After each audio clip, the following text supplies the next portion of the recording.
My name is Andy Rowell, and this is my lecture, Why, as a Leader, is the Thinking Never Done? I've been recently watching things in the news, and people have been wanting to respond. People want action.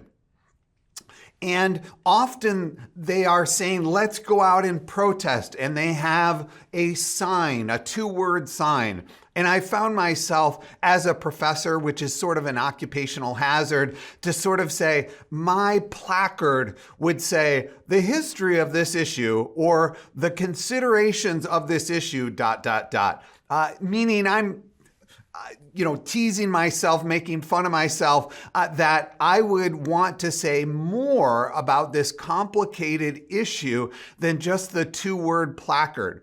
And I'm not as impatient as some others about, how do we do something today to make a tangible difference, to make a difference in this. Now, to be fair to the activists, they also are often right about that tangible, positive action to take. They often are probably getting there more quickly than I would in terms of what should be done, that I do a more deliberate process.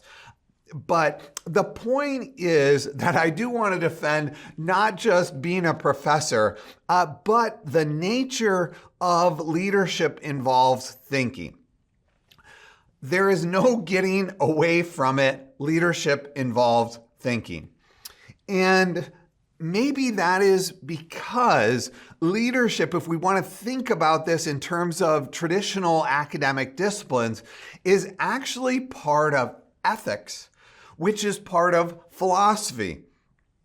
Because philosophy looks at, what is good? How should one live? Those are the kind of perennial questions of philosophy. And that involves, what do we say to people? How do we live as a community? How do we work as a group? And that is ethics. And again, leadership has to do with trying to get a group to work towards a common goal. And so, we come to it honestly, those of us who think and are involved in leadership. In other words, I often feel like people react, ready, fire, ready, fire, no ready, aim, fire. And to be fair to the philosophers and the professors, they're often ready, aim, and they don't get to act, firing, action, that sort of thing. But I want to think about that because I think it's a really important thing that frustrates leaders about their own work, is that they're always needing to reassess, to go back when they're involved in a leadership task. What leaders want is for this to be, like an engineering project where, you have the blueprint, then you get the materials, and then you build the house. That's what leaders want.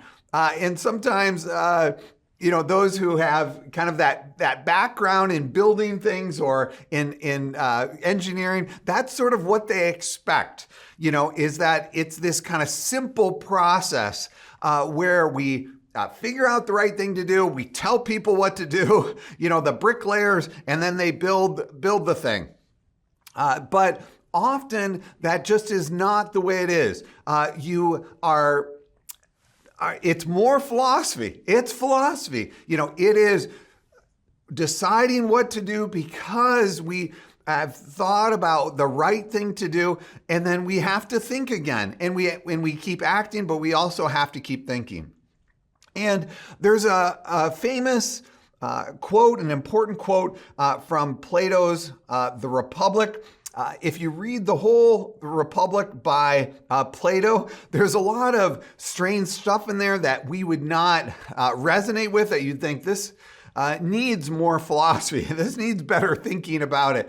This is kind of odd, some of the things he says, but this is really true. He says, until philosophers are kings, or the kings and princes of this world have the spirit and power of philosophy, cities will never have rest from their evils. What he's saying is that we do need, and I'm just giving you this quote because I think it'll encourage you, that we do need this kind of king and philosopher thing going together, that is what leads to the prospering of societies. So that is my encouragement to you. And my encouragement to you is that if there's some meetings, there's meetings in leadership. You have to go and talk through things and work things out. And that's just the nature of leadership. It's not that actually you have, particularly, stubborn people you're working with who just don't want to go along. It is not that, there's a spiritual problem necessarily, that this is taking more time than you thought. That is the nature of leadership, and it's part. It's part of the work to philosophize, is to keep revisiting the issues and talking through them. And I think that can encourage you as you do this work. It'll just be part like that. You're acting, but then you're thinking again. A way of describing leadership is John Cotter's leading change. It is a heuristic. It's a way of thinking through leadership. And I want us to look at it. I think it's extremely useful. But I also want us to be a little wary about it. So this was written in 1995, Leading Change, Why Transformation Efforts Fail. It was a cover story of Harvard Business Review in 1995. And in that article, and then Cotter has put this into book form, and it's quite famous. I would say it's kind of the most famous description of the leadership process. And before I just read off the steps of it to you, I want to tell you that I think this is extremely helpful for people when they are thinking about leadership, maybe for the first time, or trying to get their head around what it means to lead, to think about this 8 steps, that they're just like, aha, there's that realization that that's kind of what I need to do as a leader in order to get things done. I feel like this really does, the penny drops for people. They're able to say, oh, yes, Martin Luther King Jr. in the Civil Rights Movement, he did things like this in order to bring change. Rather than just giving the, I have a dream speech in the March on Washington. He didn't just give a speech and then everybody did it. I think that's the simple, oversimplified, simplistic view of leadership, is just giving a speech and then everybody does what you said. So I think it's really a useful description of leadership. However, I also want to just flag for you that there's nothing scientific or magic about this. My impression in reading Cotter's work on this is that this is his take. This is his anecdotal observation of how leadership works, and that this has not been tested in a kind of rigorous way to say, oh, in every situation, they're in this order. You always have to have these 8 steps, that kind of thing. So I also want to make sure that you're not following this rigidly or expecting that this is going to work or something like that. Okay, without further ado, I'll just go through these 8 steps and just read them to you. Step 1, establish a sense of urgency. Step 2, create a guiding coalition. Step 3, develop a change vision. Step 4, communicate the vision for buy-in. Step 5, empower broad-based action. Step 6, generate short-term wins. And step 7, never let up. And then last, step 8, incorporate changes into the culture. And what I also want to tell you about this is that what is especially now I want us to move on and not really think through all those steps. Those are useful. You can think through them, read the article about that. But I want to highlight for you the first step, and that's establish a sense of urgency. And I just want to highlight and raise the importance of getting this right, morally, strategically, about what you are going to get a sense of urgency about this is where manipulation happens. This is where you go off the rails, where some leader picks the wrong goal, right? They pick the wrong thing to be mad about or to be scared about and to get their people all hyped about. And then, this is, I was going to say Hitler, the problem is this, and then they go down that route. So this can really, really go astray. And in, church circles where you can really get some fad where you say, the problem is that kids are losing their faith in college. And so that is the main thing. So we've got to get kids in the pews, or we've got to build a gym, or we've got to create a college ministry. Anyway, and they really focus on one stat and one goal, and then they put everything towards that. Now that's fine. That could be okay.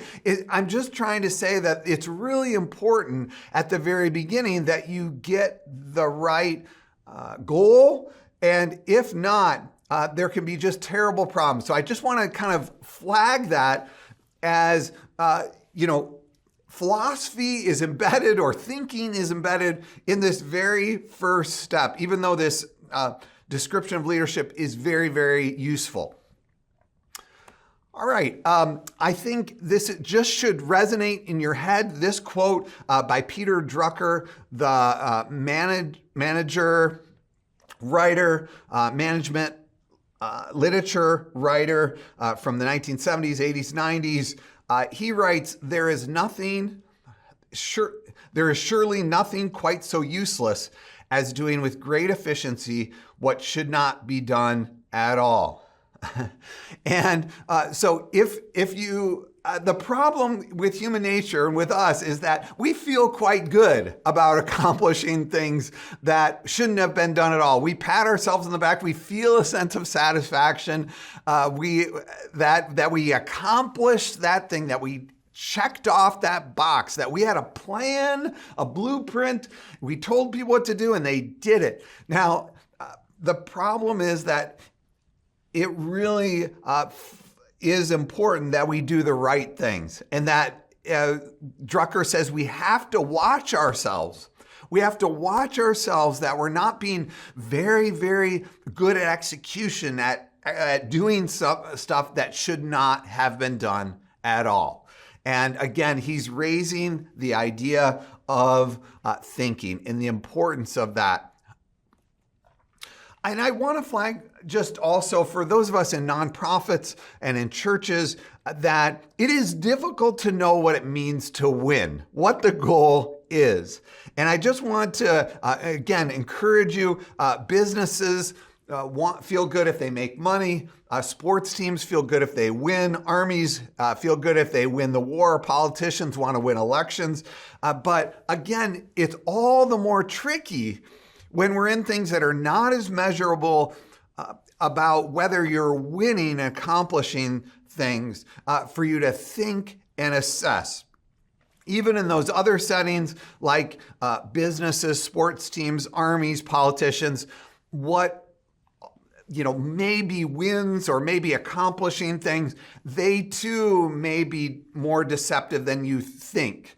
There may be, you feel like, hey, we won that, we accomplished that, and then everything else crumbles away, and there's a very, you've cost yourself all kinds of other issues because of your moral lapses, your ethical lapses, or other things you didn't quite realize.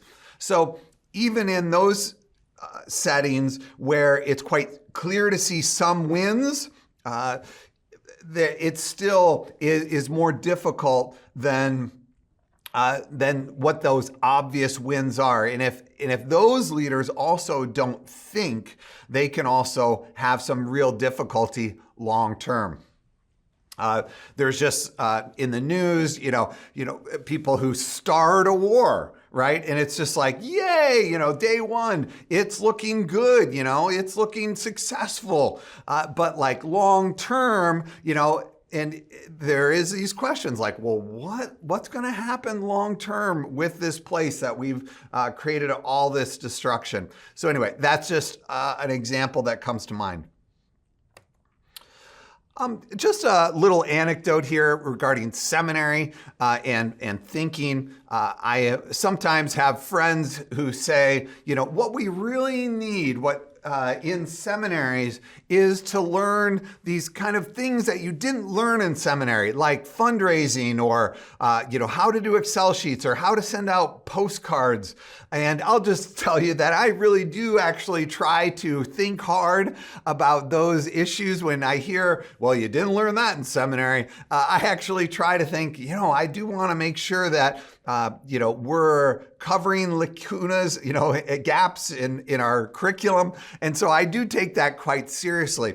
But one comment about that is we need to teach people the practical things. And what we don't need so much is the kind of theology and the biblical languages and maybe the history and those sorts of things. And I'll just say that I push back a little bit, even as a leadership professor who is passionate about the practical things, that I think, yes, but if you don't get your biblical interpretation piece, you don't know the biblical languages, and you get that wrong, and you set off in this wrong direction because you were faulty and lacking of the important goals, and then you're really good at fundraising because we taught you that, but you did that for the wrong purpose. So I just want to push back even on the curriculum there and just say, for those of you who are discouraged, maybe you're liking my class,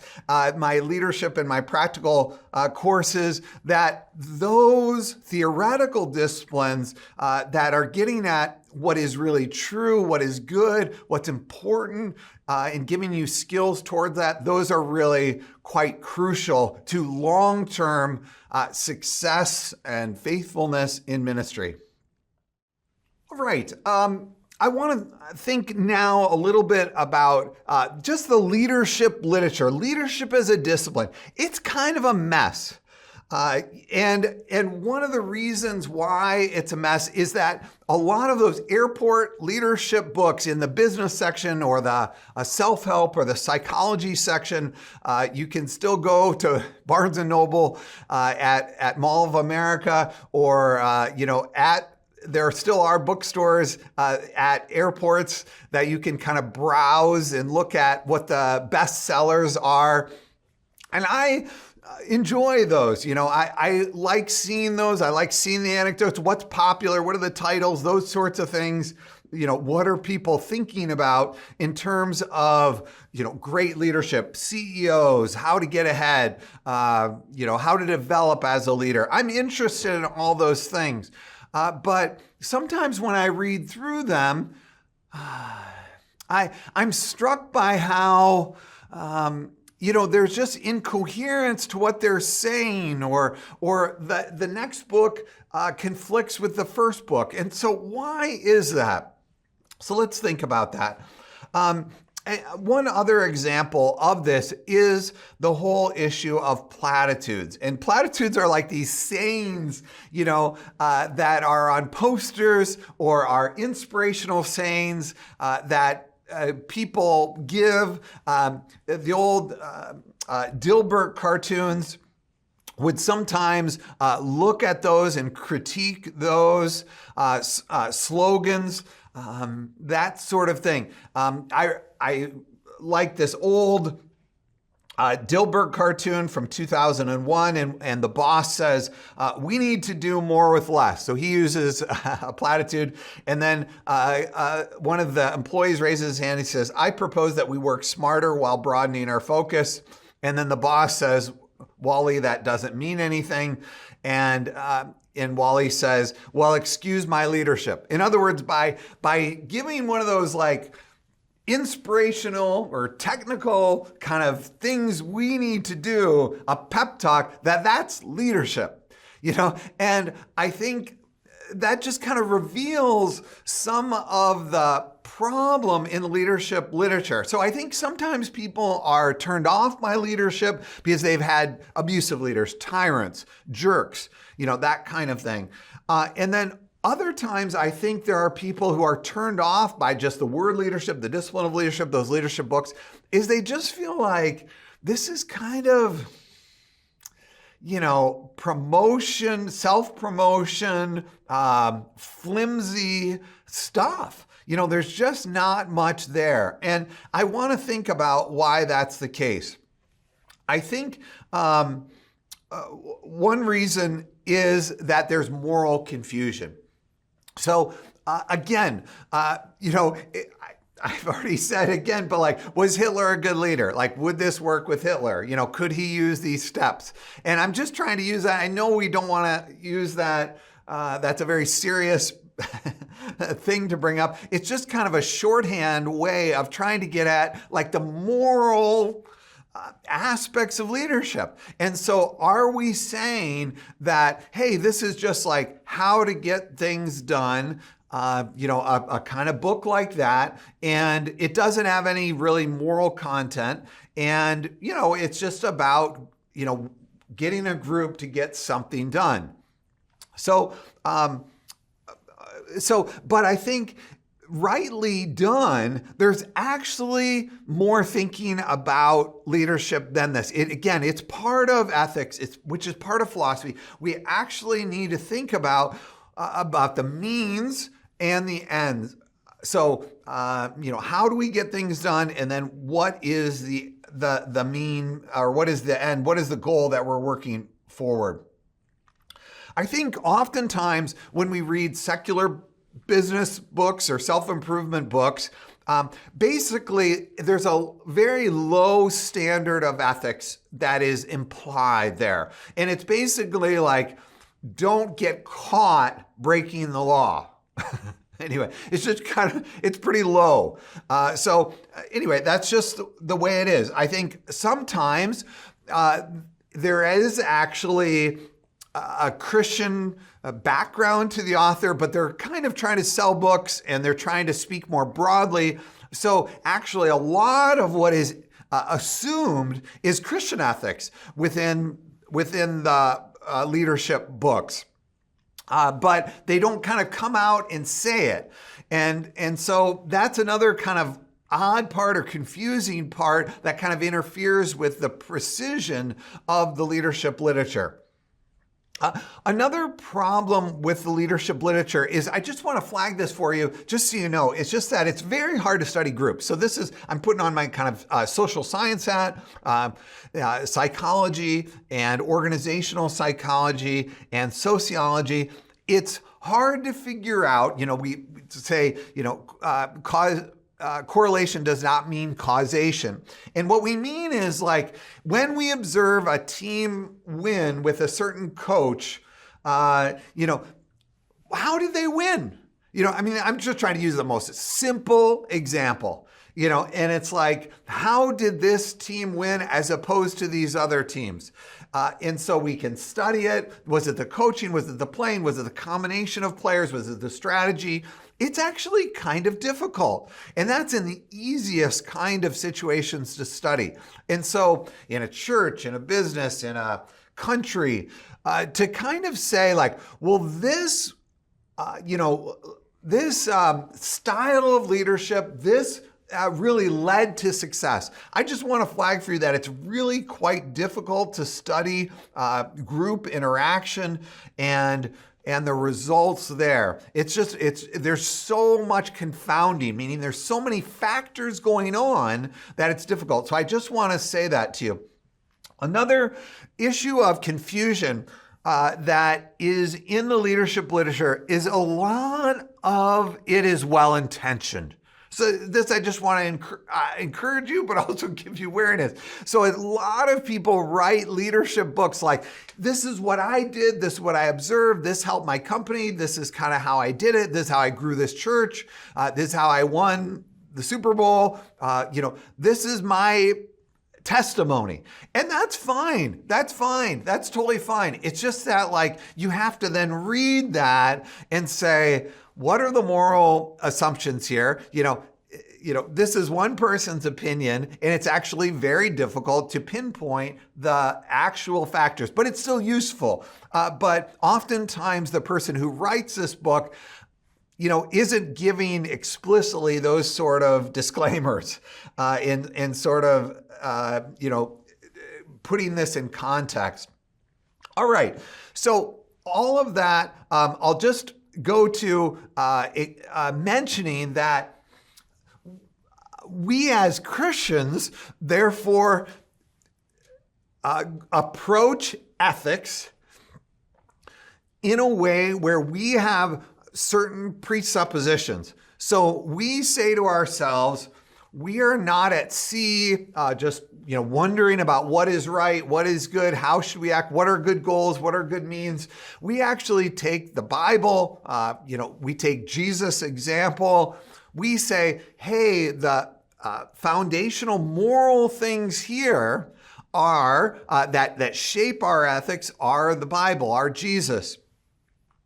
And so it really does give us a huge advantage when we write leadership literature, when we just say, we're writing from a Christian point of view, here's our foundation.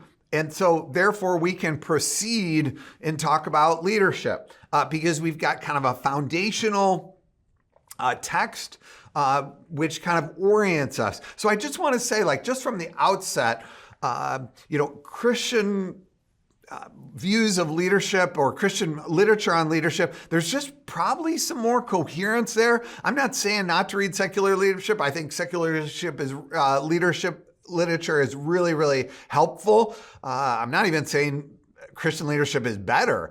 I'm just trying to say that just in terms of the moral direction there's more of a consensus. And so you don't have to do this throat clearing all the time and, just trying to figure out whether it's okay to be greedy and take advantage of people or not. All right. So let me just flag for you, in philosophy and in leadership, there are kind of two types of thinking about ethics, two main types. There's a third we'll mention here as well. But the two types, one emphasizes the means, the other emphasizes the ends. Okay, so utilitarian ethics means we are trying to figure out how to do the most good for the most amount of people. And so, that we're looking at the long term in utilitarian ethics. And so that person may even say the ends justify the means, because the ends are what's most important, and we can't quite worry about the collateral damage of what gets harmed in the process if we're getting to the right means. So that's kind of the idea of utilitarian ethics. So I just want to flag for you, that's one way. If I'm thinking about a situation, I can just think about what do we want to accomplish long term? That's really the focus there. Deontological ethics is the opposite. It's saying, hey, we know what to do in terms of moral behavior. We know what to do in terms of, do not lie, love people. And so those sort of moral principles that are kind of at the micro level, that's what what constrain us, which guide our action. And we can't quite worry about what happens long-term. We just know that we're to do the right thing, in this situation. So there may be terrible results, that kind of thing. I mean, one kind of example of this is that's kind of an odd result. It's like if the Nazis knock on the door and ask you to turn in the people you're hiding, and they say, do you have any Jews you're hiding there? And you say, yes, I do, because I don't want to lie. Anyway, and so you're not worrying about the consequences. You're just doing the right thing in the moment. And so I'll just try to flag for you that what Christian ethics does both. So anyway, I would just say that and I'm going to mention this here in a second, but just like Jesus is thinking about, pleasing the Father in your ethics in the things that you do. And he's also wanting us to do things for the kingdom of God. So there's this like long-term, big picture perspective as well. And so again, without that, as a philosopher, you're kind of forced to really try to think about, which do I emphasize? Deontological ethics, utilitarian ethics, the ends or the means. Just one other thing to mention is virtue ethics, and this is another aspect of it's sometimes put as a kind of a third option in philosophy with regard to ethics, and this is like forming people in the good, and then they will act, in the instant in a way that is good because they've really been formed in it, and so that's also a really useful point. That Aristotelian ethics that then Thomas Aquinas used in his philosophy was to kind of say, hey, yes, we want to do that kind of formational of Christians, of people in what's good, and then in the instant, they'll know what would Jesus do, that kind of thing. And so that's great. We can borrow that idea is another important idea from ethics, and that can be integrated, I think, in the Christian view of ethics and leadership. Jesus really did this, and I've mentioned this before, but when he says, not as the pagans do, but rather, I came to seek and to save the lost. So he says, be as a servant, and I came to seek and save the lost. And what I always just say about that is Jesus had, a means, he had the deontological ethics. He says, not as the pagans do, serve instead of lord over authority over people. But Jesus also had this goal. I came to seek and to save the lost, and to give my life as a ransom for many. So he had a long-term view too. So just as Christians, we don't need to kind of, put our, stake in one of those two. We can hold those together. All right. I'll just now mention a couple other things about leadership. There has been in the business literature over the years an emphasis on goals.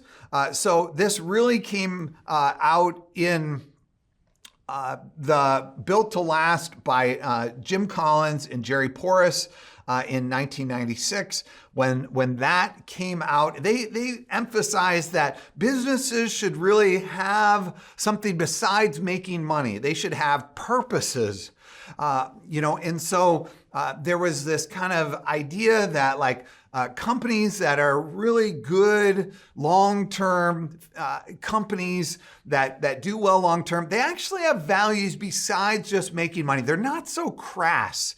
They actually, have a more noble purpose. They have more noble values than just, hey, make money. And so that sort of was one of their insights. And so that became kind of a trend in the 1990s to sort of say, what are our values as a company? That sort of thing, and put those on a chart, put those in a mission statement, that sort of thing. And actually what's funny is that churches then kind of have done that same sort of thing. And they've sort of said, what are our values? What are our purposes? And I just want to mention that I think sometimes we don't realize when we're doing that there are basic purposes in the scriptures, and that we don't have to be as creative about this and sort of say but how do we distinguish ourselves from this church down the block and this church down the block and our other church? What are we really about our values and our purpose? And that's okay to do a little bit of that contextual missional thinking, but I think that I just want to flag for you that we are unlike the business world, which is like its main purpose for a business is to make money, and they've got to kind of figure out what other values they have. That's like our strength as a church, like what we stand for, what we're for, what we exist for. And so we don't need to, really, do these big workshops about purpose, that kind of thing. We have sermons every week to think about the purpose of the church, what Christians should be about. And so it's odd to me when I see this artificial process, on 2 Saturdays where we gather people and we do the whiteboard thing and we figure out the purposes of our church, that kind of thing, because we're looking for a new pastor and we have a consultant who's doing that.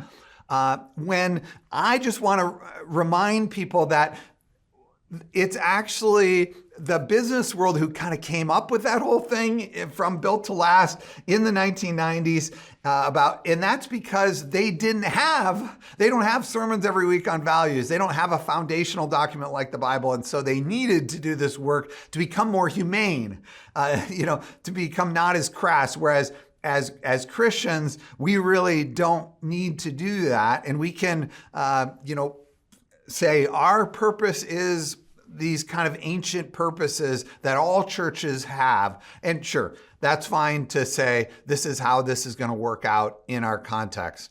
But I don't think that that's the solution or what leaders need to be doing in churches, as if we don't have values until we did that workshop with the consultant. Transformational leadership is the phrase that we use in some of our Bethel Seminary programs. And what that is really a contrast from transactional leadership.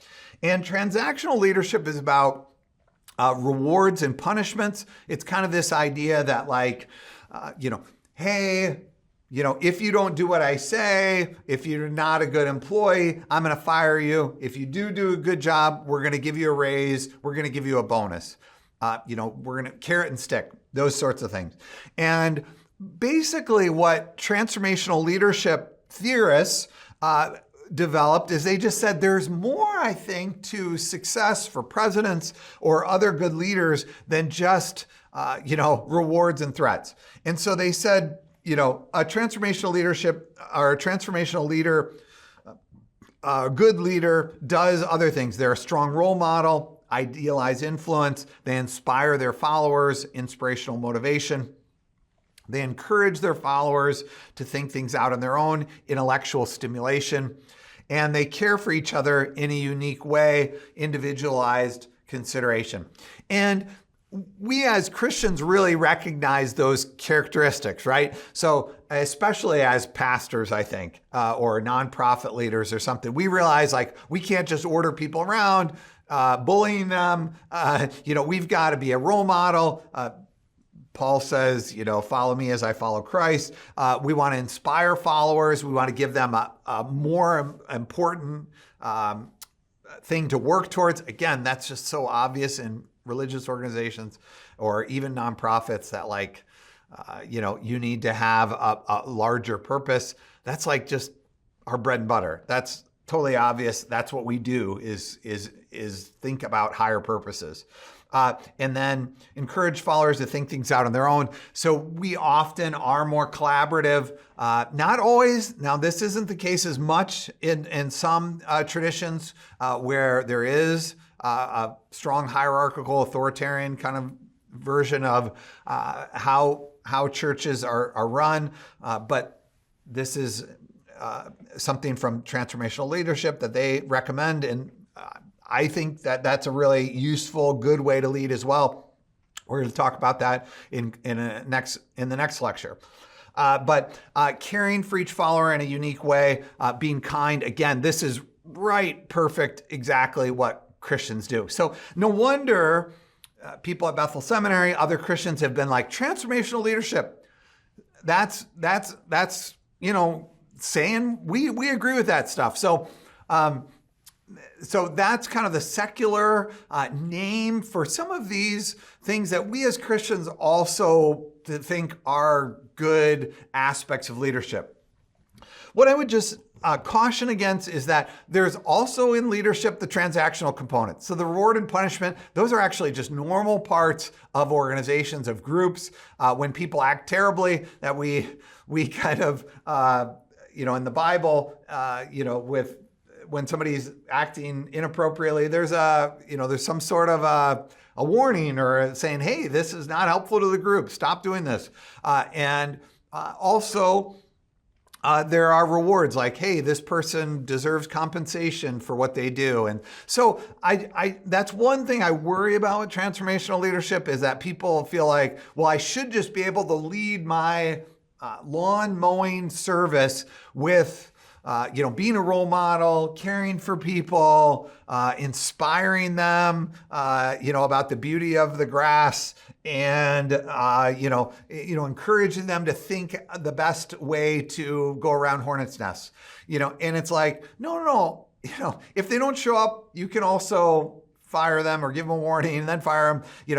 If they do a good job, then you pay them or whatever. So I just think that's one issue with the transformational leadership that we sometimes discount the importance of transactional leadership. And then the other thing is just this issue that I just want to emphasize again, that there needs to be content. So I'm back to what I said about John Cotter and that, established a sense of urgency. Similarly here, what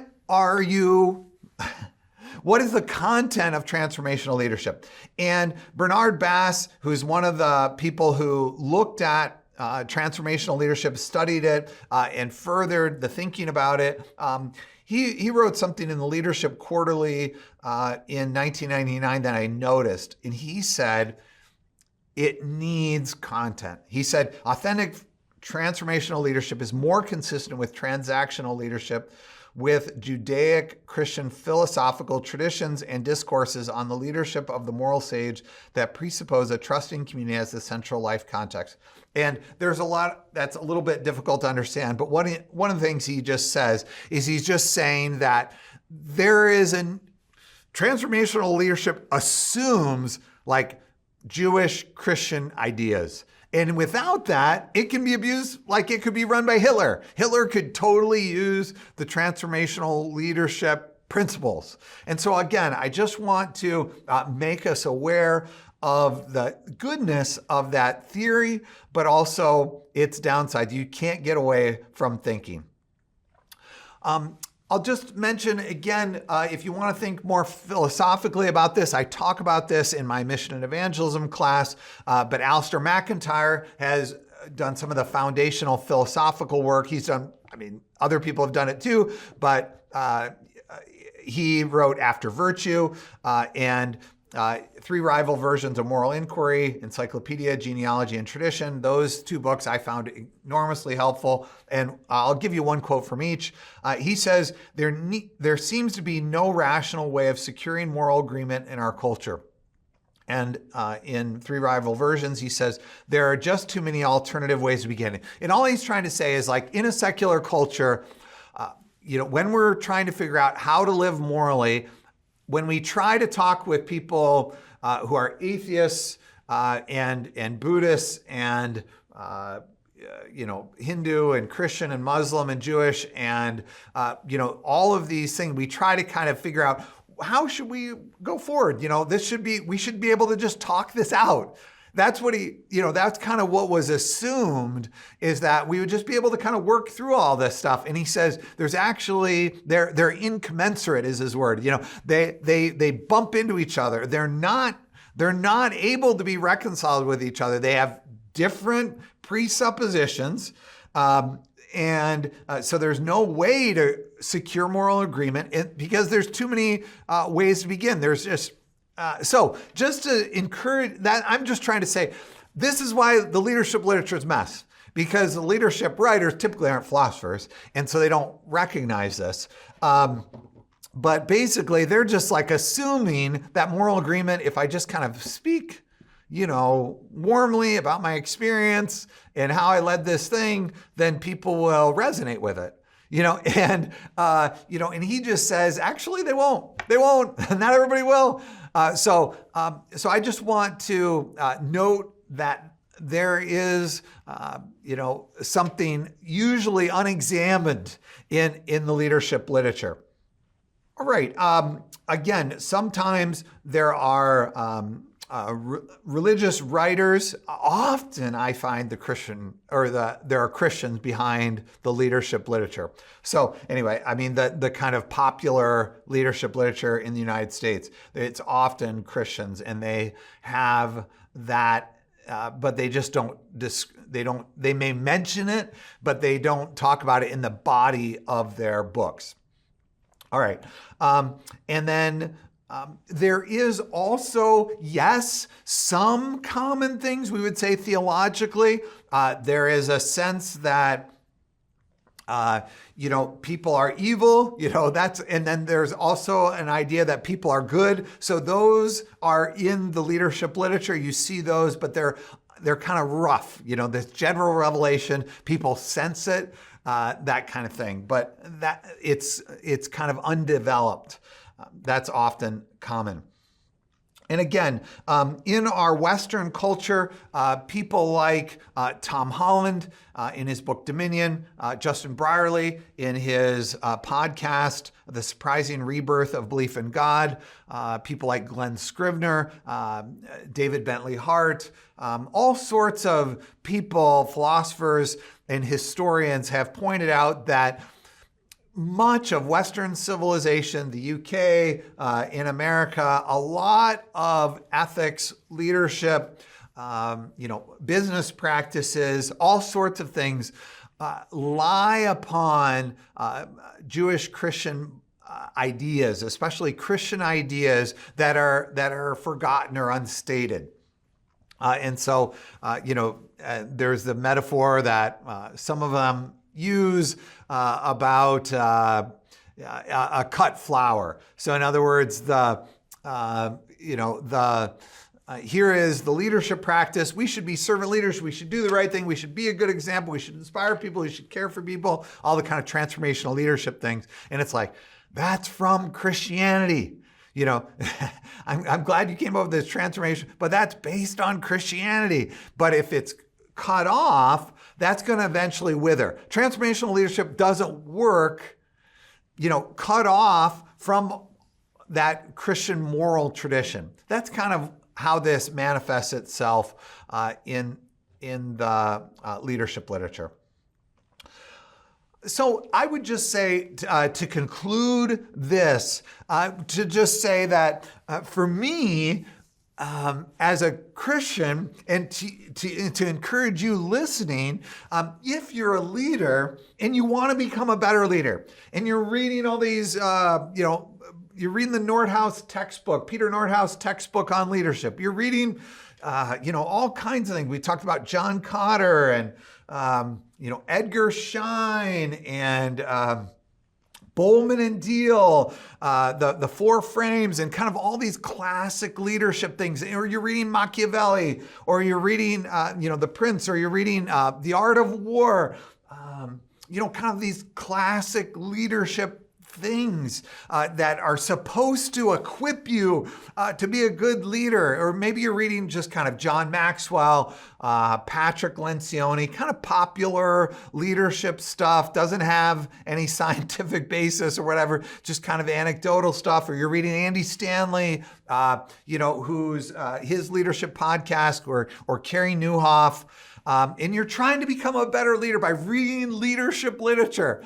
And what I would just say to you is that that's fine. That's fine. You're studying kind of like the last third of leadership. What are some techniques I can use? What are some kind of ways I can think about this in a fresh way? But I'm trying to encourage you and say, what would be really useful is to, put your time into being formed by a moral tradition. And this is what Alistair McIntyre concludes. I mean, he just says, pick a tradition. Do Confucianism or Hinduism or Buddhism or Islam or something substantive that has a history to it, or Christianity. I would recommend Christianity because I feel like that resonates, that fits, and immerse yourself. Again, I'll just turn it to my own preferences here.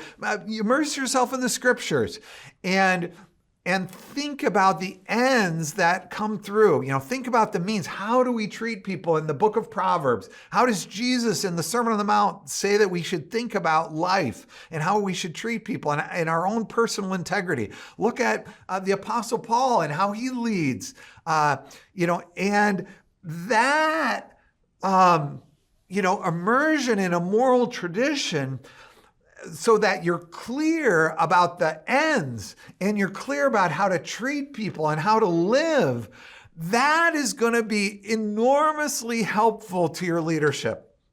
And so just by studying leadership in itself and saying, what did Steve Jobs do? What's happening with AI? What is how did this coach, lead this team to the Super Bowl? I love all that stuff, but it's really falls flat and incoherent, and it dissolves into nothing without a moral tradition to guide it. So I just want to encourage you that really, really, really leadership involves thinking. And so don't be discouraged and don't think that it's a waste and you're just like, wait, why are we not reaching our community? Why are we not raising money for this building project? Why are we thinking about how to treat people and what the goals of this organization are? No. Those are really part of leadership. And so be encouraged. If you're thoughtful and you don't even consider yourself a leader because you don't want to yell at people and order people around, but you're thoughtful, you care about these big ideas and how to treat people, those are really solid, good things, components to being a good leader. So don't let that discourage you that you happen to be somebody who's really passionate about the scriptures and about interpreting those.